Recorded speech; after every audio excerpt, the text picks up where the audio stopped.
ರಮೇಶ್ ಜಾರಕಿಹೊಳಿ ವಿರುದ್ಧ ಎಫ್ಐಆರ್ ದಾಖಲಾಗಿದೆ. ಸೆಕ್ಷನ್ 420ರ ಅಡಿಯಲ್ಲಿ ರಮೇಶ್ ಜಾರಕಿಹೊಳಿ ವಿರುದ್ಧವಾಗಿ ಎಫ್ಐಆರ್ ದಾಖಲಾಗಿದೆ. ಇಲ್ಲಿ A1 ಆರೋಪಿಯಾಗಿ ಗುರುತಿಸಿಕೊಳ್ಳುತ್ತಾರೆ ರಮೇಶ್ ಜಾರಕಿಹೊಳಿ. ಬೆಂಗಳೂರಿನ ವಿವಿಪುರಂ ಠಾಣೆಯಲ್ಲಿ ಎಫ್ಐಆರ್ ದಾಖಲಾಗಿರೋದು. ಕಾರಣ ಬ್ಯಾಂಕ್ ಸಾಲ ಮರುಪಾವತಿ ಮಾಡದೆ ವಂಚನೆ ಆರೋಪ ಇವರ ಮೇಲಿದೆ. ಕಾರ್ಖಾನೆ ಪರವಾಗಿ 439.7 ಕೋಟಿ ಸಾಲ ಮಾಡಿದ್ರು, ಅದು ಬಾಕಿ ಇದೆ. ಕಾರ್ಖಾನೆ ಸ್ಥಾಪನೆ, ವಿಸ್ತರಣೆ, ನಿರ್ವಹಣೆ ಅಂತ ಸಾಲ ಮಾಡಿದ್ದಾರೆ. ಗೋಕಾಕ್ನಲ್ಲಿರೋ ಸೌಭಾಗ್ಯ ಲಕ್ಷ್ಮಿ ಸಕ್ಕರೆ ಫ್ಯಾಕ್ಟರಿ, ಇದಕ್ಕಾಗಿ ಕೋಟ್ಯಾಂತರ ರೂಪಾಯಿ ಸಾಲವನ್ನ ಮಾಡಿದ್ದಾರೆ. ಸಹಕಾರಿ ಅಪೆಕ್ಸ್ ಬ್ಯಾಂಕ್ನಿಂದ ಸಾಲವನ್ನ ಪಡೆದಿದ್ರು, ಅದನ್ನ ಪಾವತಿ ಮಾಡಿಲ್ಲ. ಸಾಲ ತೀರಿಸದೆ ವಂಚನೆ ಮಾಡಿದ್ದಾರೆ ಅನ್ನೋದಾಗಿ ದೂರು ಕೂಡ ದಾಖಲಾಗಿದೆ. ದೂರು ಕೊಟ್ಟಿರೋದು ಬ್ಯಾಂಕ್ ಮ್ಯಾನೇಜರ್ ರಾಜಣ್ಣ ಅವರು ದೂರನ್ನ ದಾಖಲು ಮಾಡಿದ್ದಾರೆ.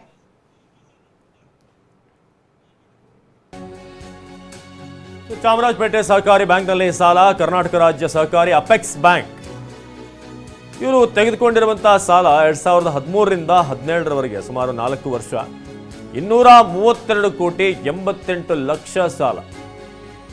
ಇನ್ನು 2023ರವರೆಗೆ 439 ಕೋಟಿ 7 ಲಕ್ಷ ಸಾಲ ಬಾಕಿ ಇದೆ ಅಂತ ಈಗ ಎಫ್ಐಆರ್ ಆಗಿದೆ. ಶಿವಪ್ರಸಾದ್ ಈ ಬಗ್ಗೆ ಹೆಚ್ಚಿನ ಮಾಹಿತಿಯನ್ನು ನೀಡ್ತಾರೆ ನೇರ ಸಂಪರ್ಕದಲ್ಲಿ. ಶಿವಪ್ರಸಾದ್, ಇದೀಗ ರಮೇಶ್ ಜಾರಕಿಹೊಳಿ ಅವರ ವಿರುದ್ಧ ಎಫ್ಐಆರ್ ಆಗಿರುವಂಥದ್ದು, ಅಂದ್ರೆ ಎಷ್ಟು ಸಾಲ, ಯಾವ ಕಾರಣಕ್ಕೆ ಪಡೆದಿರುವಂಥದ್ದು, ಸದ್ಯಕ್ಕೆ ಅಪ್ಡೇಟ್ ಏನಿದೆ ಅಂತ ವಿಚಾರಕ್ಕೆ ಸಂಬಂಧಪಟ್ಟ ಹಾಗೆ?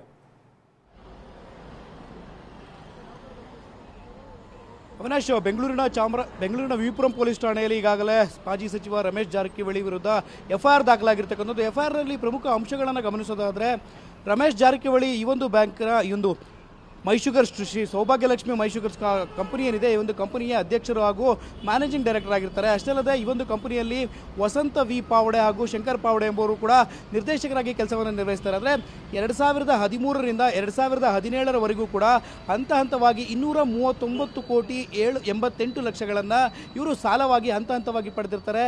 ತದನಂತರದಲ್ಲಿ 2023ರ ವೇಳೆಗೆ 439 ಕೋಟಿ 7 ಲಕ್ಷ ರೂಪಾಯಿಗಳು ಬಾಕಿ ಮೊತ್ತವಾಗಿರುತ್ತೆ. ಈ ಒಂದು ಸಾಲವನ್ನು ಮರುಪಾವತಿ ಮಾಡದೇ ಇರತಕ್ಕಂಥ ಹಿನ್ನೆಲೆಯಲ್ಲಿ ಕರ್ನಾಟಕ ರಾಜ್ಯ ಸಹಕಾರಿ ಅಪೆಕ್ಸ್ ಬ್ಯಾಂಕ್ನ ಮ್ಯಾನೇಜರ್ ಅವರು ಈಗಾಗಲೇ ದೂರನ್ನು ನೀಡಿರತಕ್ಕಂಥದ್ದು.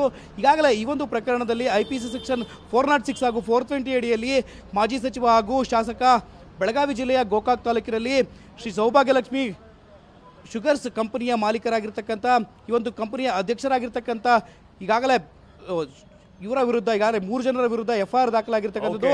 ರಮೇಶ್ ಜಾರಕಿಹೊಳಿ ವಿರುದ್ಧ ಕೇಸ್ ದಾಖಲಾಗಿರ್ತಕ್ಕಂಥದ್ದು. ಅವಿನಾಶ್, ಧನ್ಯವಾದ ಶಿವಪ್ರಸಾದ್.